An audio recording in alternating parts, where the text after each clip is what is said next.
Hello, everybody, and welcome to another episode of The Spiritual Transformer. So, today I want to talk about everybody's favorite game that just came out, Crimson Desert. So, look, I'm not gonna lie, not gonna beat around the bush. When I first played the game, just starting out, I bought into the hype, and honestly, I didn't really like it. I didn't like it at all.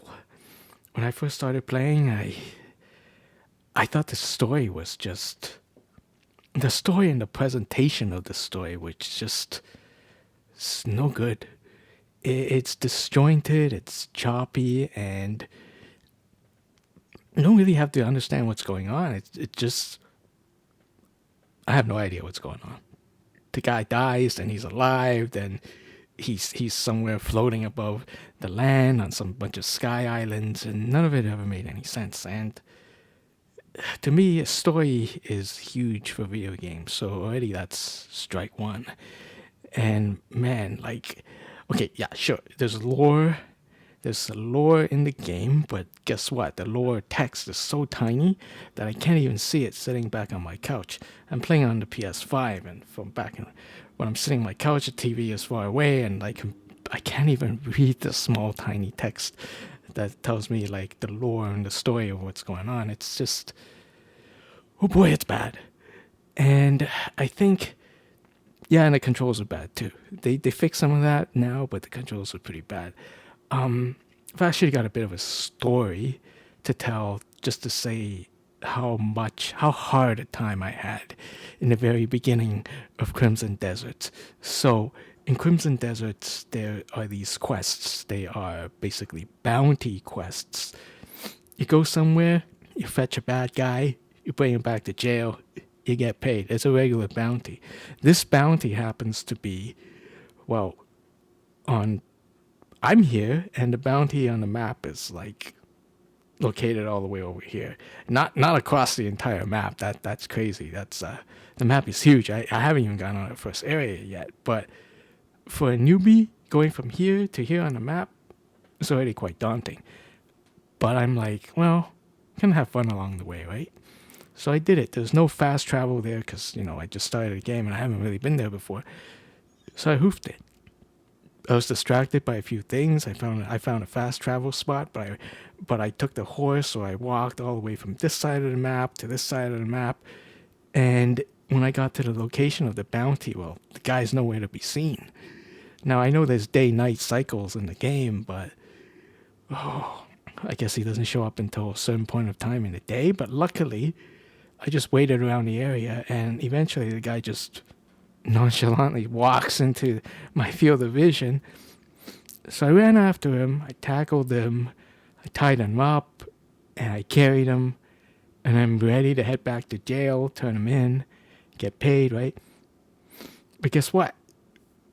When you have a bounty, when you tie the guy up and you're carrying him, there's a lot of things you can't do. You can't climb, you can't glide. There's a glide mechanic, you can't do that. And you can't fast travel, so no cheating.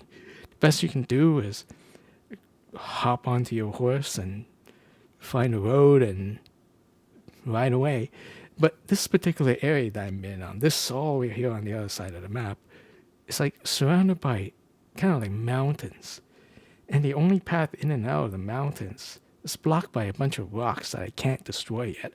I looked it up and I think you can destroy it further along in the story, but at the point where I was in the game, I couldn't destroy them. So I had no idea how to get this guy back to jail. And so I was just poking around, trying to jump on rocks, trying to get on top of these mountains, trying to even jump down the mountains, but everything looked so risky.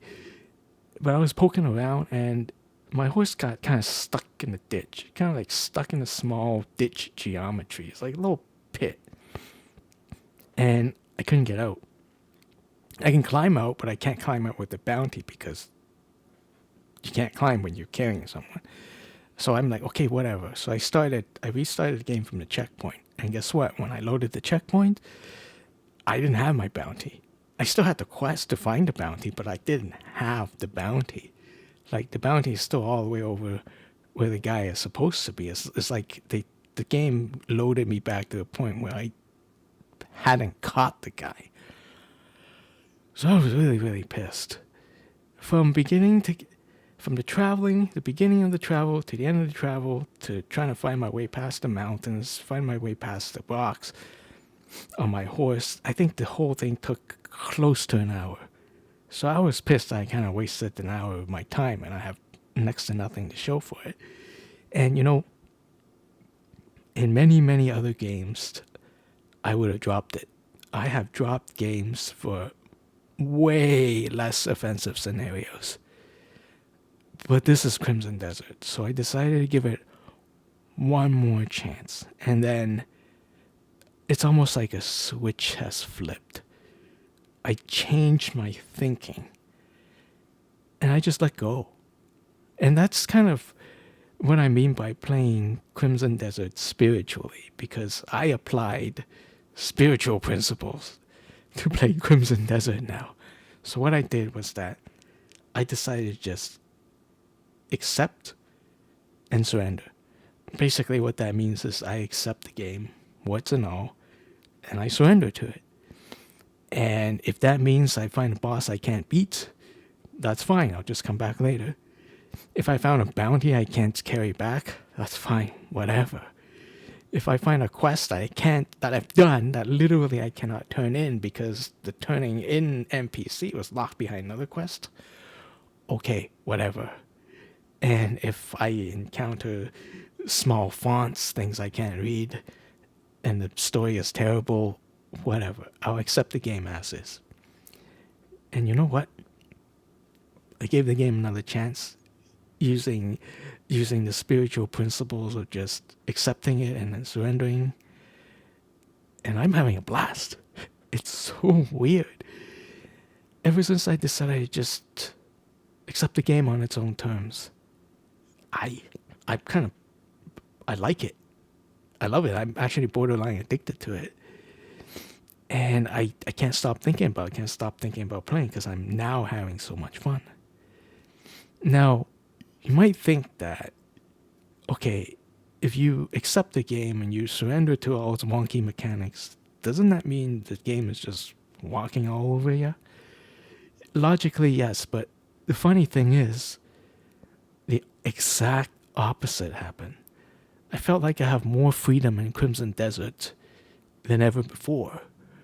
And it's so weird. Like, I feel like I can do anything in this game. In fact, I'm kind of playing Crimson Desert like I'm playing a cozy game. So for those of you who don't know, cozy games are the kind of games where the stakes are low, you can do whatever you want, time is not a factor, and the consequences is non-existent for failure, right? So we're talking like a lot of farm sims maybe. What's that game? Dreamlight Valley. Yeah, Disney's Dreamlight Valley. I actually play that. That's a good example of a cozy game. You can do no wrong in these games.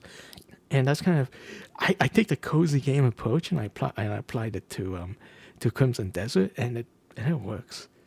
Sure, in Crimson Desert your character can actually die, and you can fail quests, and maybe you get a game over. But at that point, I don't care anymore. I don't give a heck about it. I just let go. I just surrender to it. Accept the game.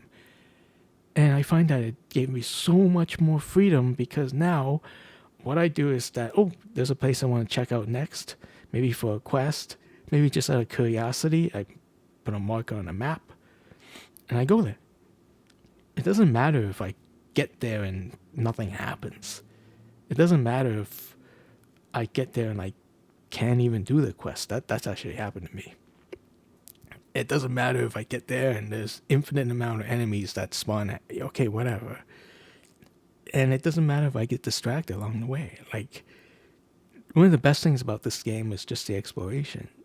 You're headed from point A to point B, and then in the middle of the 2 points, you can find some amazing looking sceneries in the game. The graphics in Crimson Desert is jaw dropping. It's absolutely fantastic. It's stellar.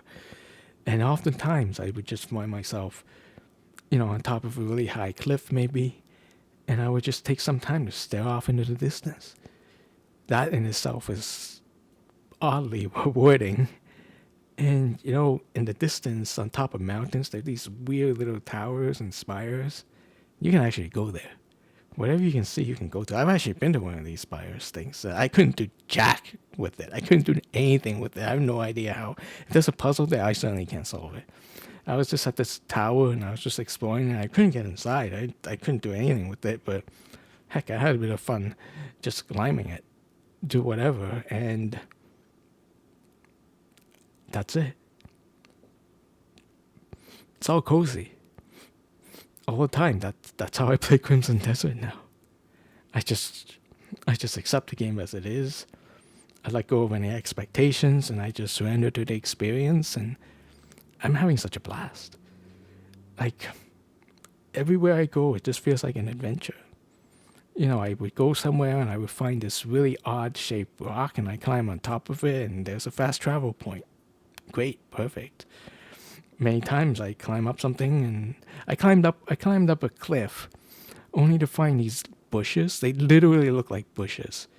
And they kind of jumped me and killed me. I have a video of it. It's funny as hell, but yeah, it's just, there's a lot to discover in the game, but the way I play it is like, I don't even care if I discover it or not.